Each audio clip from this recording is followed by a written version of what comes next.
What's up, everybody? Glad to be coming to you here with another video. I know it's been a while, but I am very excited for today. You know why? Because today is the premiere of Snake Eyes G.I. Joe Origins, the newest movie from Paramount.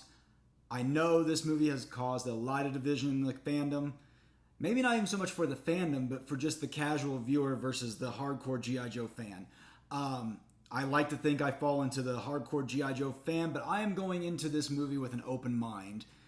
It might not be the origin story that I'm thinking of as it should be, but I am going to go into this movie hopeful for what it might mean for the brand moving forward. So yeah, I'm going to sit down tonight.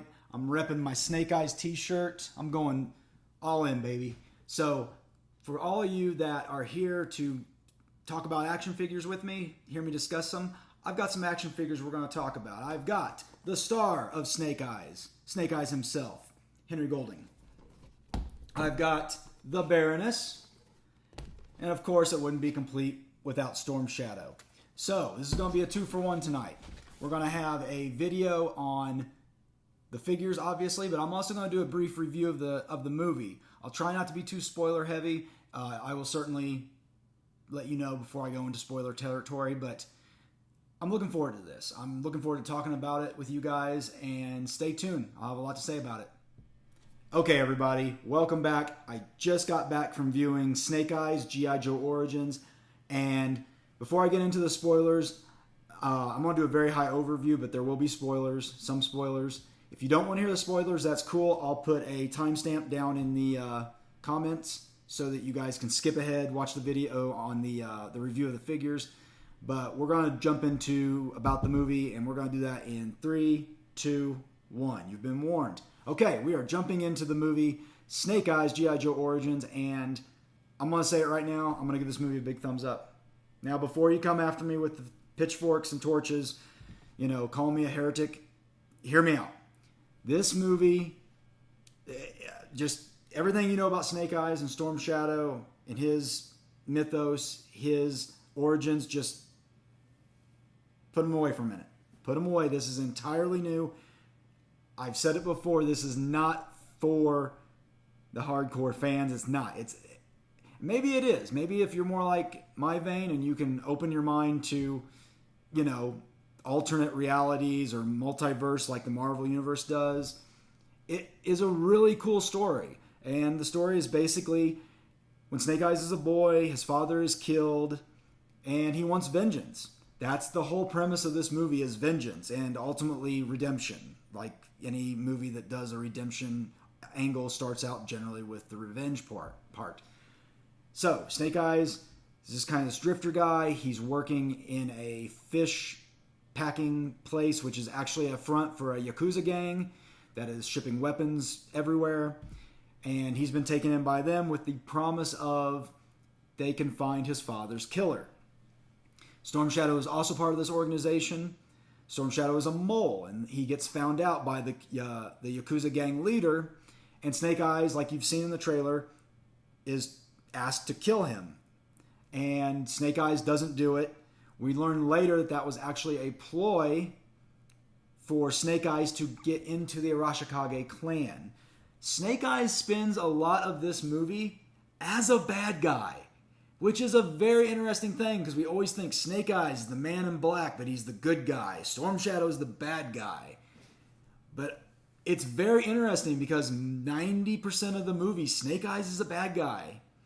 You can't even call him an anti-hero. I guess you kind of can because there's some things he won't do. He won't kill people just for no cold-blooded murder. He won't do that. But I found myself a lot in this movie really enjoying Storm Shadow. Storm Shadow is especially throughout this movie, and I think it's a very interesting flip. Storm Shadow is the very honorable, which he's always kind of been honorable throughout the comics and the cartoons and whatnot. But he's very much a good guy, Storm Shadow is. So, Snake Eyes' whole point is to get into the Arashikage clan, gain their trust, so that he can obtain this ultimate weapon that the Arashikage have been guarding for hundreds of years. It's this red glowing crystal stone thing that has all this power. And the point of it is they've guarded it for hundreds and hundreds of years from bad guys. They've never used it because the fear of becoming indulging themselves on the power of the crystal. So they never use it for anything. They just protect it. And Snake Eyes gains their trust. He goes through 3 tests that they also, I think, mention in the trailers to see if he can become officially part of the Arashikage clan. The whole time, he's working double duty on the Yakuza side, who are also working for the Baroness. About midway through the movie, Snake Eyes and the Yakuza leader meet the Baroness, and the Baroness says, "We each have something someone wants." The Yakuza gang leader used to be part of the Arashikage clan. He actually tried to have Storm Shadow killed so that he could become the leader when his time came. That obviously did not work. He was banished. So he wants vengeance on Storm Shadow. The Baroness wants the crystal for Cobra to help them in their global domination. And Snake Eyes, like I mentioned earlier, wants revenge. So as the movie progresses, Snake Eyes goes through his trials, and of course, like the typical trope, he gets more involved in the Arashikage clan. But ultimately, big spoiler alert, he does go bad and steal the crystal. He actually does it in a very interesting way, because the crystal is only accessible through DNA imprints by blood. So every time they go to access to check this crystal, they actually have to give basically blood, and he manages to do a pretty cool thing with Storm Shadow where he says he's his blood brother, and they do the classic cut your hand shake thing, and then he takes the blood from the sword they did it on, and wipes Storm Shadow's blood actually off with it, and that's how he's able to get in, because the only people that can get into the crystal are actually full-blood Arashikage, and it's limited to basically the masters, which, just to mention, we do have the blind master, we do have the hard master. The leader of the Arashikage, I think they just call her grandmother. She's the leader. She reminds me of, I can't think of her name. She's in the modern comics right now, the current IDW run. I just can't think of her name. That's who she reminded me a lot of. Very much along that vein. So, Snake Eyes steals the crystal, gives it to the Yakuza leader and Baroness, and he gets to find, they have the guy that killed his father. Snake Eyes, they're like, enjoy your gift. So he goes into this building, the guy's there, Snake Eyes can't kill him, he realizes this is not the way it's meant to be. And in the meantime, the Yakuza leader and the Baroness go to the Arashikage temple, start handing out destruction everywhere with this crystal. Snake Eyes rushes back. There's the big fight scene on the freeway that actually occurs right before they go to the temple. I'm sorry, I'm getting it out of order. I forgot about this part, but it is important. Storm Shadow and his head of security go to stop Snake Eyes from delivering the crystal. They're too late. And on the way back, they help Snake Eyes because Snake Eyes is like, hey, I made a mistake. We got to get back there pronto. So they all get back. Big fights. Scarlet shows up during it. She actually showed up a little bit earlier in the movie. Small part. But she shows up there. The Yakuza leader winds up not giving the Baroness the crystal like he promised, because he's got all this power, and he basically just knocks her on her butt and says, nah, you're not getting this. And so that actually forms what I thought was a really good part in the movie. It forms a very uneasy alliance between the Arashikage leaders, Snake Eyes, who has now turned his back on them and quickly come back. That dynamic with Storm Shadow and the Arashikage clan is there. Scarlet and the Baroness. They all have to form an uneasy truce to take care of this Yakuza gang and its leader, who now has this powerful crystal. I found that very fun. I liked the actress that plays the Baroness, played the Baroness very well. It was, not a minor role, but not a huge role, but she played it well. The actress that plays Scarlet also does Scarlet fair justice, I believe. And it's just a fun fight scene. It's just a all over the place, ninjas everywhere fight scene at the end. I mean, you get about 15 minutes of this, and it's fun. And that's all I can say. It's just fun to watch. You get little snippets of the Hard Master and the Blind Master. And wow, Snake Eyes and Storm Shadow, I don't care. If it's Henry Golding without a Snake Eyes mask on, him and Storm Shadow together kick as much ass as we've ever remembered them kicking ass when they worked together in the comics, cartoon, whatever. They had amazing, like they were just the dynamic duo when it came to fighting. It was so much fun to watch those two. And remember, they're still at odds with each other. There was still that friction that if anything carries over from the Marvel comics and whatnot, there's that friction of knowing these two, while so close, especially with Storm Shadow. I mean, he says later on in the movie, he's like, the next time I see you, I will kill you. Or I think he says, I will take your life. So speed it up a little bit. The movie ends with them defeating the Yakuza leader. He actually loses grasp of the jewel. Storm Shadow gets it and uses basically when you use this crystal, it's basically like a huge fireball that just gets shot. It can turn people, it can make people burst into flames, or they shoot fireballs. It's hard to tell. It does a couple different things. But so Storm Shadow uses it against this Yakuza leader and hits him with it, and they think they've killed him, but he's gone. He actually just kind of fireballed him through a building, and he gets away. So Snake Eyes is chasing him down. He chases him to the pit you see in the trailer, where the pit where you see Snake Eyes go down on the rope. He chases him to that pit. They both go into it. Inside the pit are these very large, I can't remember if they're not cobras, but maybe I think they're anacondas. And I mean ridiculously large. I mean massive snakes, 3 of them. So they're in there, and one of the snakes winds up killing the dude. Snake Eyes is able to get out. Jim goes back, or the jewel goes back, and the movie kind of quickly wraps up, and they're back in. Sorry, I had the camera there. I was getting so excited.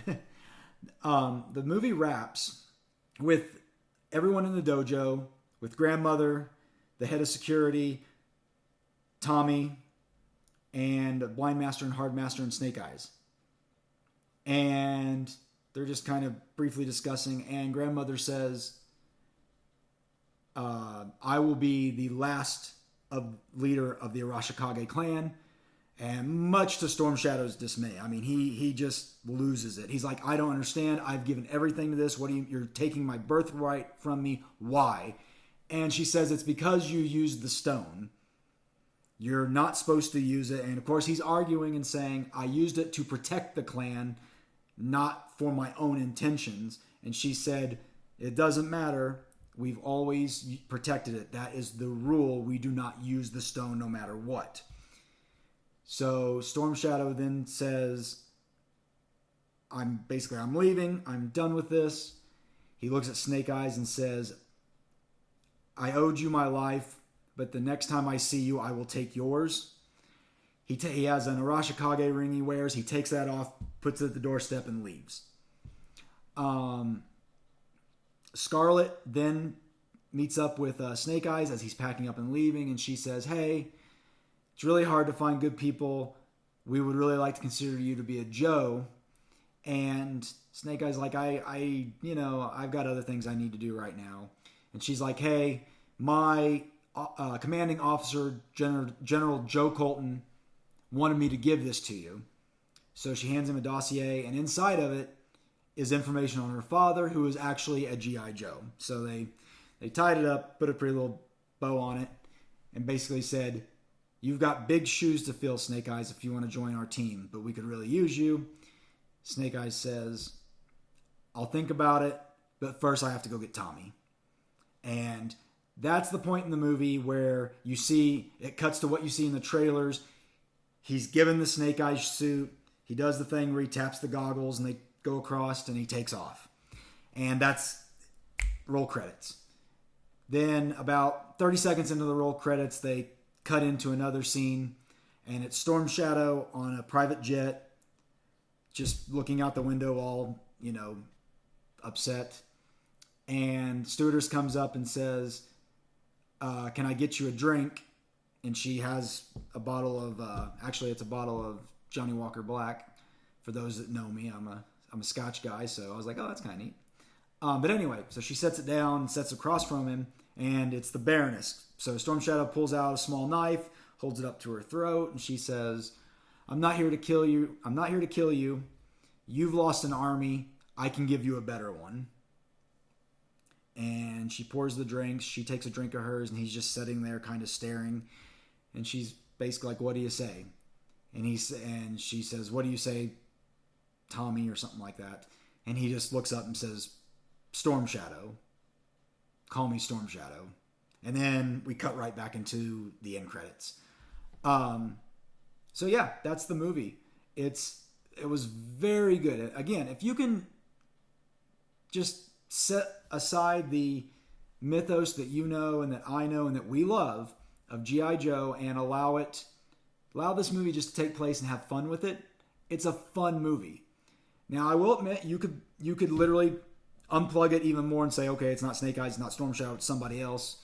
I don't know who these characters are, but there's the good guys, there's the bad guys. And it's still a fun movie. It's a very fun movie to watch. I was in there.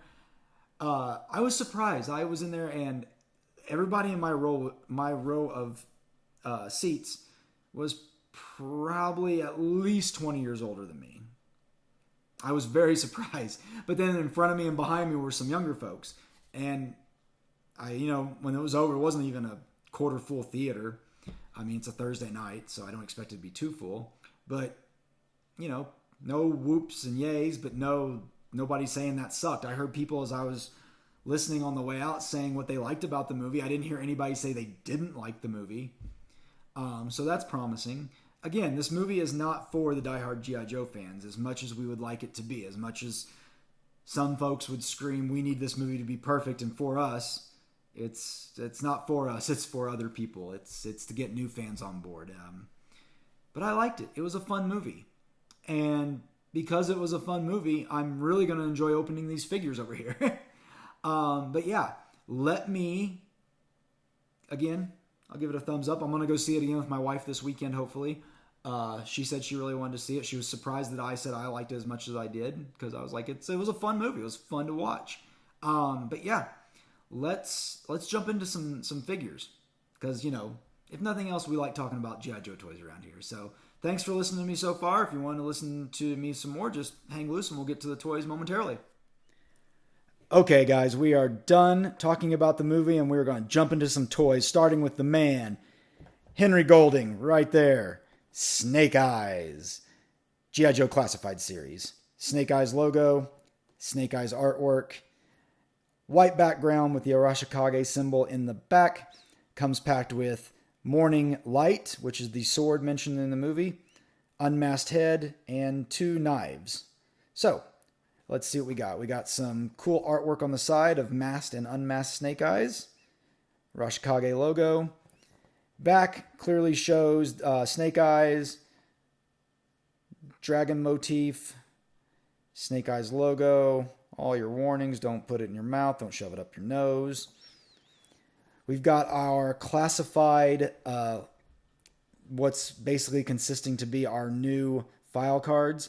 And these look a little different. I'm going to scoot it out a little bit. Also, we are number 16 for Snake Eyes.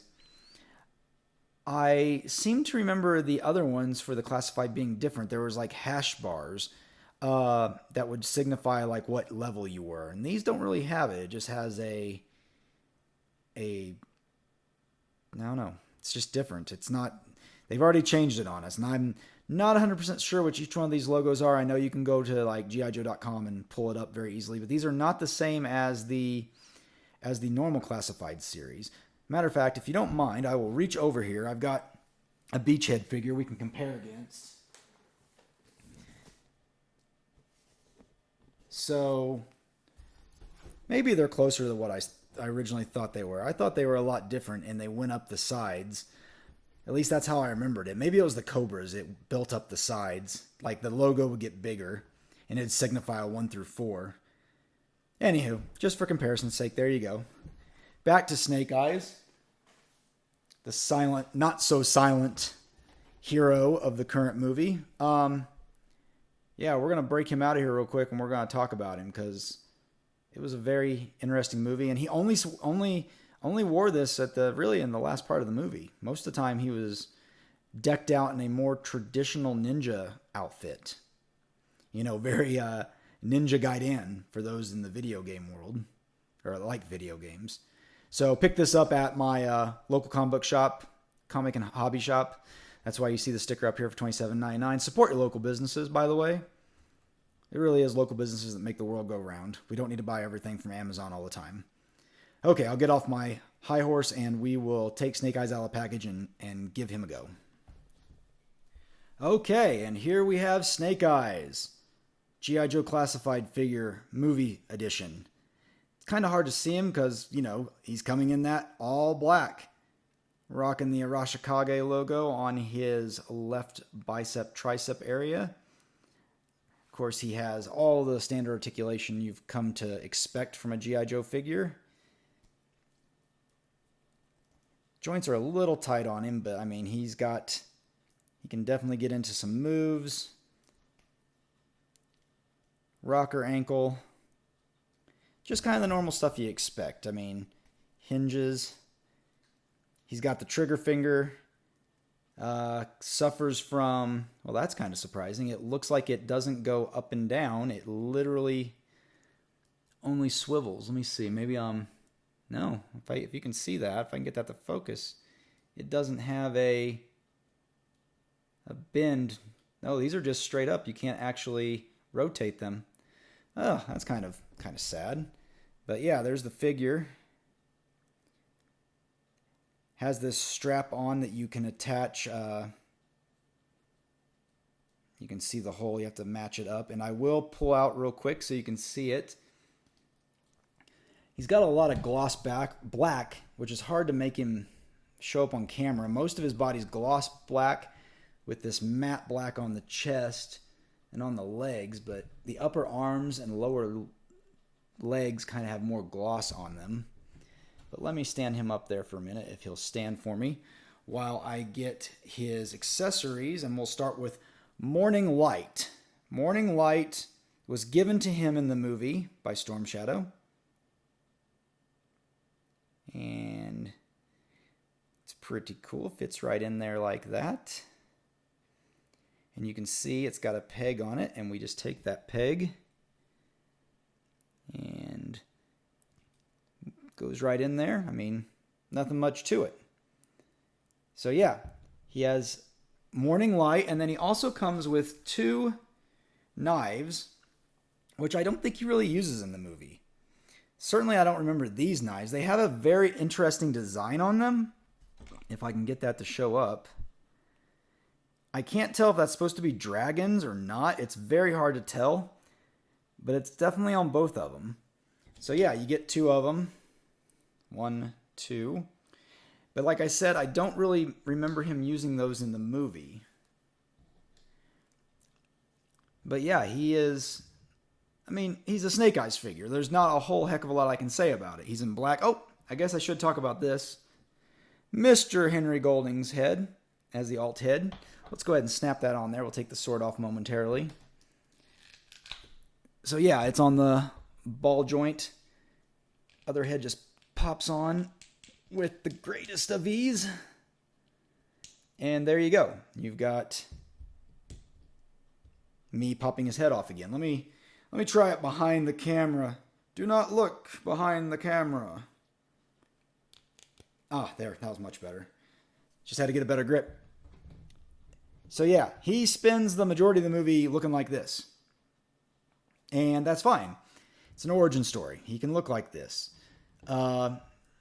Very, very much looks like Henry Golding. It's got the stubble on the face. What more can I say about it? It's Henry Golding underneath that mask. Who would have thunk it, right? So yeah, we can put the sword back on him. And you know, I'll probably display him like this, you know, just because. Different story, different origin. Might as well give Henry Golding a little bit of props. Let's put the sword in his hand. Kind of weird having that trigger finger. But, you know, maybe I'll put him in a cool ninja pose. I don't know. I'm not good at making ninja poses. Does that look like a ninja pose? Does that look like Snake Eyes? You know what? In the trailer, he had an Uzi. He didn't have it for very long. He had it for literally that scene in the movie where you see in the trailer that it matched the scene in the movie. He he had that Uzi for about 30 seconds. And I was like, oh, that's cool. That's like old school Snake Eyes. And I wish they would have packed him with the Uzi. But let's move on, because we can't have Snake Eyes without talking about his sword brother, Storm Shadow. Okay, here we have Storm Shadow, Tommy Arashikage. And really probably the character of the movie I enjoyed the most. I know the movie's called Snake Eyes, but I really enjoyed Storm Shadow, portrayed by actor Andrew Koji. He did a very good job portraying Storm Shadow. I really liked his version, his interpretation of Storm Shadow. But yeah, same thing. We've got him on the standard Snake Eyes G.I. Joe Classified Series box. Got your Storm Shadow art over here. The background, you'll notice, unlike the Snake Eyes one, this is a dark background with the Arashikage logo in the back. Side, we have a picture of the actor as Storm Shadow. Back has the same Snake Eyes movie logo. And side has what I believe is exactly the same thing as Snake Eyes. This is number 17 of the series, saying Storm Shadow. Let's actually compare it. I've got Snake Eyes' box over here, and it is, by comparison, they are different. So they do have whatever the difference between that and that is. I'm going to guess this means silent, or maybe not, stealth. And I'm not sure what that one's supposed to be. So I might have to look that one up later, but otherwise they're the same. So, not much more to talk about really with him. We've got the figure, his classic 2 white swords, unmasked face, and his sheaths to hold his swords. So let's get this bad boy out and discuss him. Okay, we've got Storm Shadow out of his plastic prison. And just to say first off, the lighting in my room is not the best, and I apologize for it. His outfit is coming off much more yellow than it actually is. I think the more truer color to it would be almost a bone color, if you can imagine that. It's not white. It's not, crisp white that we're used to, but it's also not as yellow as it's coming across on this video. So I apologize for that. This is much more of a whiter color. So yeah, typical as we saw with Snake Eyes rather, same type of articulation. I am very disappointed that the arms don't have. Well, now this one does. This one does have tilt. The Snake Eyes doesn't, but the Storm Shadow does. However, the Storm Shadow articulation I'm just noticing is prohibited by the cuff on his jacket. So it does go back and forth. Just not very much. And the other way is same. This one moves a little bit more, but not much more. But at least he has it. That's good. Not much. It's interesting because they've kind of went the same way they did with Snake Eyes, but with the opposite color. This being mostly white with just a little silver highlight right here, and some silver highlights in the back, but otherwise very, very white. But yeah, this is a representation of perfectly how he looks near the end of the movie. He wears this in about the last 20-30 minutes of the movie, mostly during the big fight scenes. But it looks very similar to his outfit from Rise of Cobra and Pursuit of Cobra, in my opinion. It's very similar. Also noticing he does have the thigh twist cut there. I'm sad to see these pins in the joints. I didn't notice those on Snake Eyes. He may have those as well, but they're definitely noticeable on Storm Shadow, which is kind of sad. I'd like to have seen a pinless, invisible pins or whatever they call them. But yeah, I do think they did a very good job on the figure otherwise for what it represents to the movie. He does have a little bit of a hard time standing up. The skirt is hindering him a lot. I mean, it looks like it slides up and down, which is great, but it's just he seems like he just does not want to stand. His legs want to go every which way, but the way I want him to. So, he does. I have to actually hold him while I'm doing this. So, like I say, he does come with his sheath, which we can, like Snake Eyes, plug in directly to his back. And then once you plug it in, it's supposed to kind of bounce off these so it looks like it's all one piece. He also comes with his 2 swords. I'm going to sit him back there because that's about the only place I can get him to stand. They are the same. They look like this. They have the Arashikage logo on it. If you get in really, really close, I think you can see it. Maybe not. I thought they had the logo right there. Maybe it's just not being picked up on my phone. Oh no, it's actually not there. I thought it was. My apologies. So yeah, he has, ooh, that was fun. So yeah, he has 2 of those guys, and no surprise, they slide right in here like this. And then his torso tilts forward. His torso is not as loose as it's seemingly as I'm putting this on, but it's not exactly tight either. So it's kind of a pick your battle. Either you have, oh, that one goes in there real easy. I wonder why the other one's not. I guess these blades are slightly different. Huh, they are just enough different. They are enough different. One is more straight and one is more curved with a design in it. Did not notice that earlier. So it pays to do video reviews. Sometimes it forces you to look at your toys a little closer.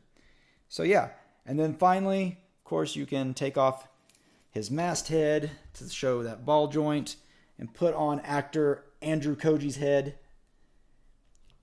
If it'll just pop on there, that would be super cool. There we go.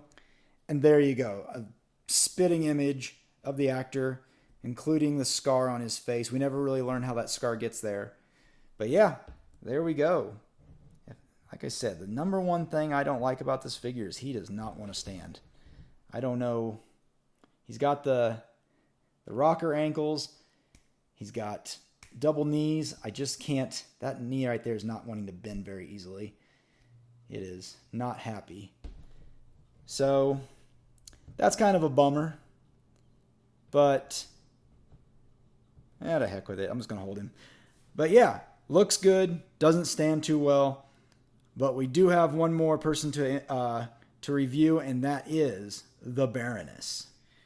Okay, we've made it to our third of 3 figures, and here we have G.I. Joe Classified Baroness from the G.I. Joe movie. Same box art, or same box as Storm Shadow, obviously, with the difference being we got the nice representation of the Baroness in comic form. The black background with the Arashikage logo.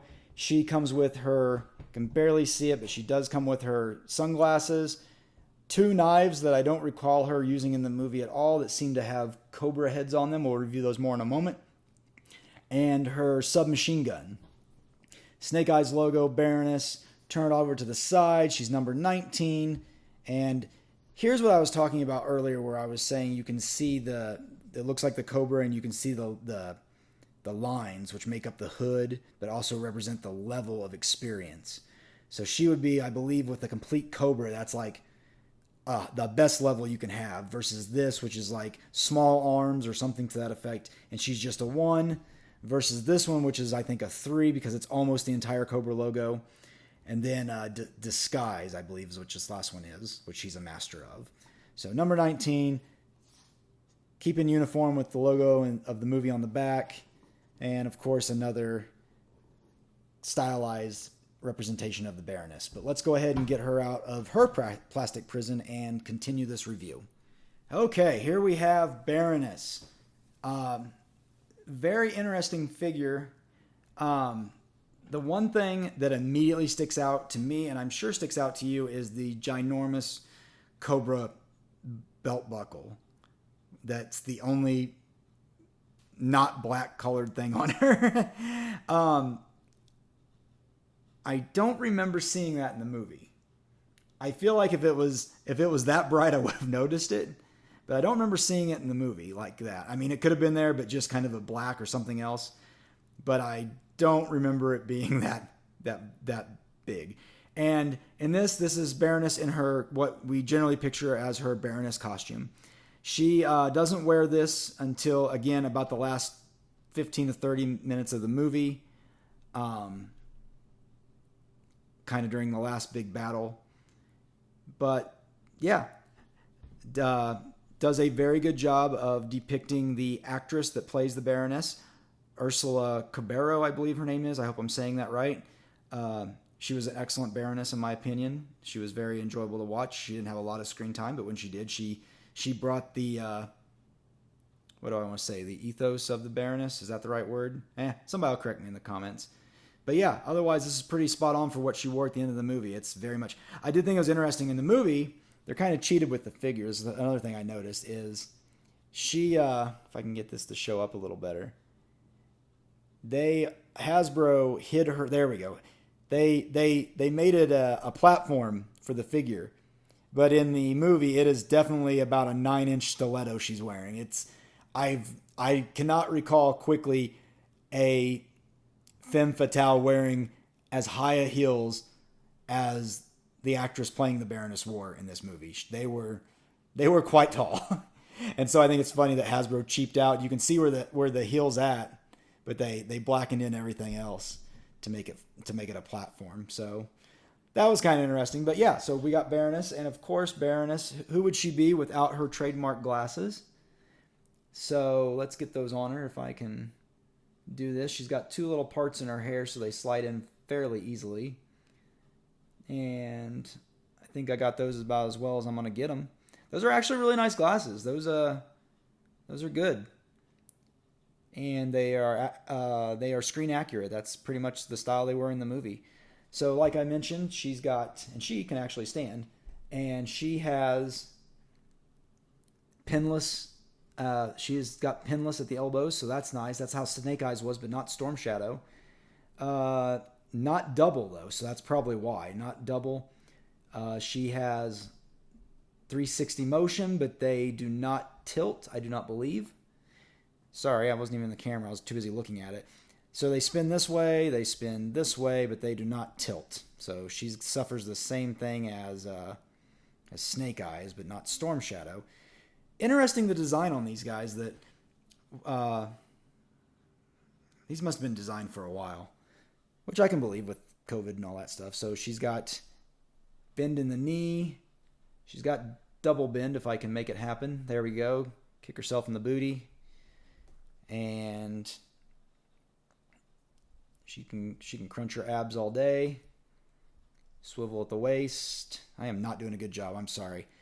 It is late and I'm tired. But yeah, so she's got that good articulation going on. I'll see if I can get her to stand up without being too silly. So yeah, we got her there. She comes with these, I mentioned earlier, these two Bowie knives with little cobra heads on them. I do not believe she used these in the movie, but it does look like she can carry them on her. I would have assumed she would have came with weapons, or I'm sorry, she would have came with guns, but instead they decided to go the route of knives, which is fine. I mean, no big whoop. We can definitely go with some big ass Bowie knives. So yeah, they fit right on there, and they actually do a very good job of being hidden behind her waist. So that's kind of cool. So that's neat. And then finally, she comes with her submachine gun. And this one's cool because it's modular. When I pulled out of the package, I was like, oh, that's cool. Silencer comes off. But then so does the clip. So you can probably get her in some decent action poses. And this is a fun weapon. I hope they re-release this with other figures because, you know, Hasbro, they're not big on, put that in there, they're not big on making real weapons anymore. This is a not Nerf gun, which makes me happy. So she can hold it in her left hand, trigger finger, if I can get it up on there a little bit. But I'm going to imagine she's probably right-handed, and they definitely made a trigger finger here for right as I drop it. So yeah, it's oof, come on, get in there. There we go. So yeah, fits right in there. There you go. Put the clip back in it. That would help. Otherwise, she's not going to get many people with her submachine gun. So there we go. Cool. Excellent. Yeah, so she is definitely ready to take on some Joes. Definitely pretty cool. All right. Let's flip back and get some final thoughts on these guys. Okay, final thoughts. For these figures, I really enjoyed them. I'm going to say right now, just to get these three standing was very difficult. I'm I'm surprised my voice is not knocking Storm Shadow over. That is, it took me a good 5 minutes to get him to stay in that position. Baroness, same thing. For some reason, she's just about ready to topple over. And I kind of gave up with Snake Eyes trying to get him in any sort of real dynamic pose because I was just like, it's not going to be worth it. These figures, I think as far as the articulation goes, seem a little bit below what we have for our normal classified figures. But they're good looking figures. But man, they are just, at least for me, maybe if you get them, they'll be better posable for you. For me, they were just not working, which is sad because I really wanted to get some dynamic poses out of them for my shelf, for Snake Eyes and Storm Shadow especially, because their fight scenes in the movie were really cool, and I wanted to try to mimic those on my G.I. Joe shelf. But I don't know if that's going to happen, folks. But I hope you enjoyed the review. If you enjoyed it, comment. Tell me what you like. Tell me what you don't like. If you really like it and you want to help the channel out, give me a thumbs up. Hopefully I can get you some more videos soon and we can discuss things. But until next time, thank you so much. Hope you guys go out and see Snake Eyes, G.I. Joe Origins. Give it a try. Go into it with an open mind. And I will talk to you all later. See ya.